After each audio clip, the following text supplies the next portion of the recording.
Hey everyone, welcome to Velvet Talks. We said the title right this time. Oh my god. We always say Velvet Room and then we have to correct ourselves.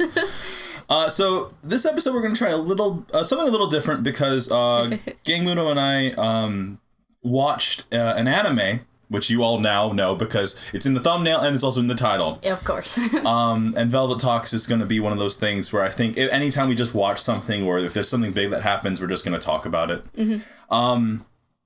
So we watched the anime of 2014, the greatest hit 2014, Love Stage. Yeah. Love Stage was recommended to me by the channel elusive mage Mikachu.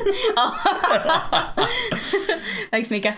Yeah, no, she recommended it to me last year, and I really loved all the characters, the way that it was done. To the point where I read the manga, but Gangmuno, it was your first time going through it, so why don't we give them a quick plot summary?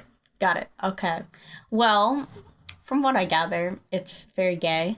In the best possible way. Mitchell loves his gay anime. And, gosh, it was... How do you begin, really, to say this? Okay, so the story follows the characters Izumi and Ryoma. Right. Where Izumi, as a child, because he looked so much like a girl, was asked to fit a role in a commercial where he played a young girl. Yeah, and Ryoma was also in that commercial as a child, and he kind of fell in love with this girl, or so he thought, because, I don't know, she was just really cute or something. and so 10 years, it's just 10, about... I think it's 10. Yeah, just about 10 years later, for the anniversary of this commercial, they decide to film it again with the same actors and everything. And of course, Izumi isn't even interested in the commercial anymore. He's actually become a full otaku. Yeah. And so through circumstances that I don't want to spoil the joke. Yeah. He ends up going to the commercial set, and hijinks ensue.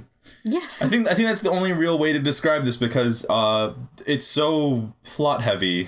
Yeah, it's hard to explain the plot without giving anything away. I could have sworn... But it is a romance.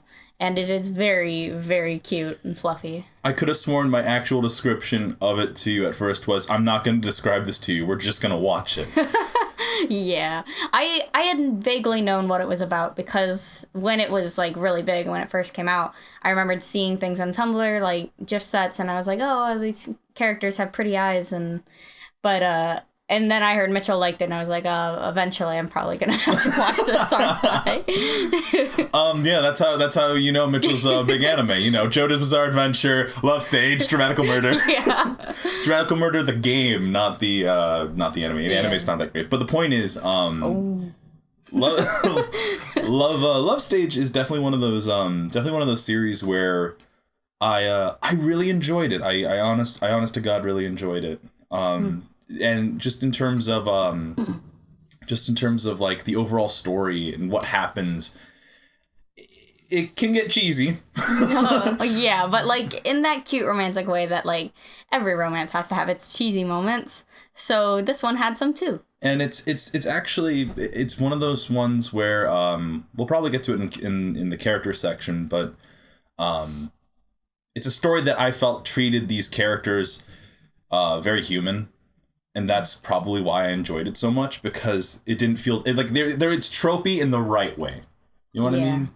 And it was just kind of fun. But the art style for this series was, it was so beautiful. Really? I thought so.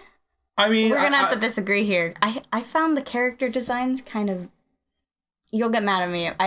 No, it's okay. I think it's a little ugly. No, it's okay. That's fine. And I'm sorry to all you who think it's lovely. I mean, what I really love are the eyes. I really like the way the eyes are done, and the especially, of course, the main character. I mean, that's why Ryoma falls in love with him anyways, the See, eyes. That's probably what I'm thinking of, is I'm thinking of the outfits and the the outfits eyes. too. I really like the outfits and how I mean, Izumi just looks so good in everything. Everything. Everything. Every goddamn thing But Izumi looks awesome. I think, like, especially the lips, I felt were, like, drawn weird, and maybe, like, Ryoma's face looks so awkward. No, you know what? Now that you mention it, fucking what's the guy's name? Not the manager guy. Ray? Yeah, Ray's fucking hairline. Yeah, it's like they forgot to finish the rest of his widow's peak. Like, it just stops. Like, it's a horrifying horizontal line across its head, and it's, like, eye-catching and awful. But Ryoma's face is just, like, disproportional. His face is way too narrow for his giant-ass eye. Well, the thing is, I feel like there's moments where maybe not the animation, but the overall look of the series, it looks pretty good. Mm-hmm. They don't color in characters that aren't important, which is why I like it. No, it's funny. Maybe this is also because, in my mind, Ninja Slayer is still very fresh in my mind. Compared to Ninja Slayer, it's gorgeous. We might have to do a Velvet talk about that series, but we have to finish it. We're gonna get sidetracked. Oh god. So, the characters though. Yeah. Izumi. Let's just focus on Izumi for a minute, and then we'll get to Ryoma. Izumi is relatable. Relatable as hell. There's so much, like, put on his shoulders that his parents want him to do this certain thing. His manager wants him to do this, wants him to do stuff all the time, and he just wants to, like, draw manga. Even though he's not very good at it, he really, really wants to try hard and do it. But there's so much expectation on him to do other things, and I find that very relatable. Izumi as a character, it's one of those things where I'm not gonna lie, I was a little annoyed with him at first. Because just a little too whiny, but over time... I felt like his reactions were like I would react that way too. Over time, though, he grew on me, and rewatching the anime with you, I didn't have that sense of, like, annoyance, or I didn't have that sense of, like, I'm like, oh, it's Izumi, and then, like, the best part about that is they do explain... I guess I didn't catch it the first time I watched it, or maybe when I read it, like, I just didn't catch it, but they do explain why he is the way he is. Like, they do a really good job of explaining why there's certain aspects of him that are that way, and it's really comedic and funny. Mm-hmm. But Izumi is probably, and I mean, I was gonna say he's one of the more like human characters out from anime in 2014. But even saying that's a little, his development is really cool to watch. Yeah. I think that's the best way of putting it. Like, he develops in such a way that is so unique to that character, if that makes any sense. Yeah. So, I mean, he's also super adorable. Yeah. They're both just babies. Just darlings. I think that's all we can say about Izumi. He's awesome. I really like his character. Ryoma. We said that at the same time. Jesus Christ. Yeah, I liked Ryoma. Not at first, not at all at first, but much more. By the end, he was my favorite character. At first he's kind of like, he has a very, what I would call, acceptable response to some of the news he gets throughout. God, it took him half the episode to be like, you know what, I'm gay, I don't care, I want to get inside that guy. No, my favorite moment in that whole thing is just in my mind, because rewatching it, just in my mind, knowing how it ends, it's like, you're a guy, you're gross, what the heck's wrong with you? He turns the corner and he's like, baka. God, yeah. I mean, his thirst was so strong. Yeah. I love Ryoma. He's so over the top and like such a romantic, but in such a way that like he can't do it well. Yeah, I would never, if I was a guy and Ryoma was into me, I'd be like, no, fuck off, because he's one of those that like texts you constantly, and it's like, stop, you're blowing up my phone, boy. Too annoying, very clingy. The one thing I do really enjoy about his character, though, is he'll do something stupid, or he'll do something that creates a problem, or he goes too far, and he actually is willing to admit that he's gone too far. Yeah, and he'll fix it. And it fucks with his head. He's like, oh shit, I shouldn't have said that. Or he'll go back on it. Like in a lot of anime, you'll just have the character who's like, no, you're stupid, and then they just walk away. And and that's the end of the conflict, apparently. Yeah. But Ryoma has like those moments of like, oh shit, I fucked up. Like, yeah. And it was such a weird thing to see in Love Stage, because it's like, wait, that happens all the time. Yeah. So yeah, the characters are all really relatable, and they do things like Ryoma. Like he couldn't even do his job right because he was so fucked up about all this shit. God, I mean, those two are just such a wonderful pair. And then we have they're good for each other. Then we have the brother. Shit. He was fucking weird. What's his face? I apologize that I can't remember his name right now. Loser guy. That's not. He was my least favorite character because I hate that anime trope where the siblings are crazy in love with the younger siblings. I find it strange. Maybe it's because I have a younger sibling. He was there for humor, you know. I guess so, but I just found it really weird that he was like competing with Ryoma for Izumi's affection. I mean, you could see it like that. It totally probably was like that. I mean, in the beginning, that was definitely how it was. He was like really, really touchy-feely with Izumi and like just acting like a big baby all the time, and it wasn't very cool at all. And then later it was a little bit more understandable that he was being really overprotective over Izumi because, you know, Big Brother's supposed to protect the younger sibling from whoever comes near them, which is fine. Yeah, Ryoma. That's just how it goes. I do that to my sister. I'm like, no, all of your friends must go through me before they can be your friends. The filter system. Yes, absolutely. But it was just like weird in the beginning. It's like, I hate it when they do that. I guess it was interesting because I always viewed it as, he's just really he's really overprotective. Wait, no, he's not. He's not overprotective. Okay, wait. Put your hands where I see. Jesus Christ. So that introduced us. I mean, that's the characters besides really. Manager-san. Yeah, and I feel like his backstory was probably much better explained in the manga because we didn't really get much on him. The episode that tried to deal with that was so everywhere. Yeah. And it's at this height moment in the near the end, near the later episodes, I should say. Mm-hmm. And it's like, wait, how are they going to solve this issue? And instead of dealing with it directly, we go through kind of this weird informational part. And I can't remember if that was the way it was in the manga. I don't feel like it was, though. Oh, you're talking about the weird way that they presented everything? Yeah, where they had the news station logos. And I know, it was like they couldn't decide, are they being a documentary right now or are they being a flashback? And there was no explanation, so it was just kind of... anyways, What's next on the list? Next on the list is inside jokes. Okay. Where do we because start? I put this down on the list of things we could go over because... Have you ever watched anime with someone else? Like you have this.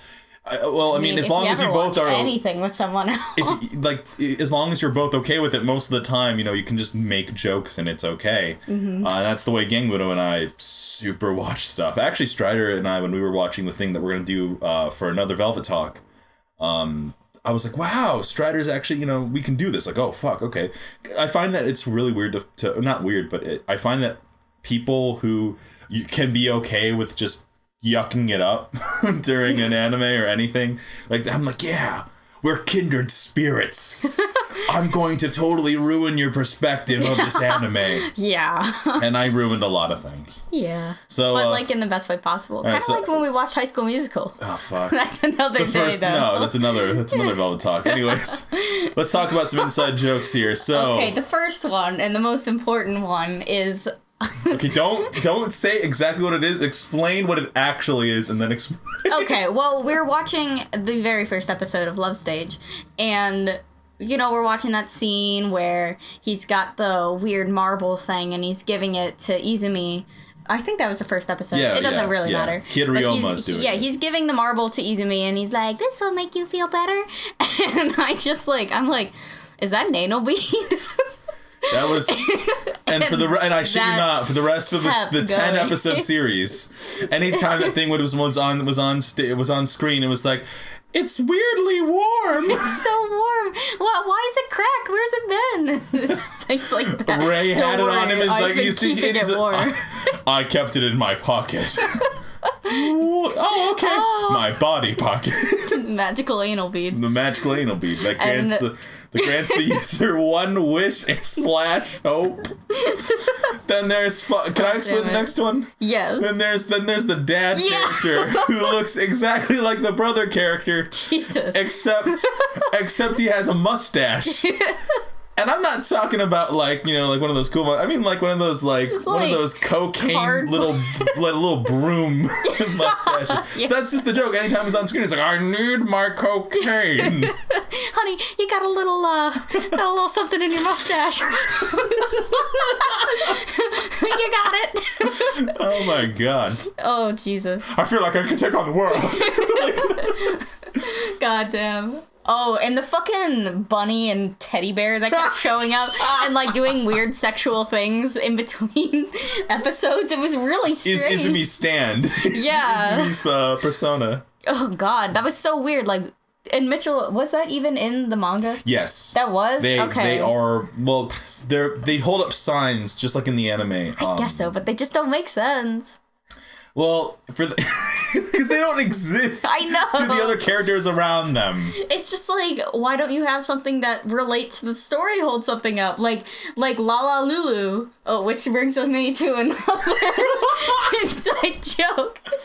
We were talking, Izumi loves Lala Lulu so much, and we were like, God, can you do this, Mitchell? I can't do this. So I might spoil something. There was a joke that was, man, as much as I love this ship, should they ever decide to, let's say go the distance. Go the distance. I will find my way. Anyways, You're gonna have to. So let's say Izumi and Ryoma go the distance. Well, there would be a specific item that they might require for this. And so eventually then the joke was like, yeah, they're gonna need lube, and eventually I was just like, la la lulube. La la lulube. So magical girl lube. Sounds good. God damn it. La la lulu just comes down mid going the distance. Here, you'll need this, Lulu. La la lulu. Whatever she does, I don't even care. God damn. Anyways, I'm pretty sure that covers all the inside jokes. Yep. To us, it's very funny. I'm sorry if you guys didn't find that funny. Would find some sort of entertainment of thinking of the things that we thought of during the show. God damn. Oh, the show itself is super funny. If you like a good fluffy romance, absolutely. Or if you fluffy is the perfect way to explain this. if you just want something a little different, because it is admittedly something a little different. Yeah, in a good way though. It's like good different. It's like, Jesus Christ, I've been stuck with this anime trippy shit forever. It's a good change. It does. It delivers tropes well. So if you guys want to check it out, it's super good. It's on Crunchyroll. Right now, you can stream it there. It's only 10 episodes. Yeah, fucking Mitchell made me think there were only 8? Like, we're on the 8th episode, and I'm watching it. I'm like getting really into it, and he's like, "Oh yeah, last episode," and I'm like, "Oh fuck you! There's no way! You're such a jackass." Anyways, guys, that covers today's Velvet Room. Yeah. Join us. Velvet Talk. Velvet Talk. Oh. So join us next time. Yeah. Same velvet time, same velvet channel. All right, Mitchell. This is stupid. Okay, bye. La la lily.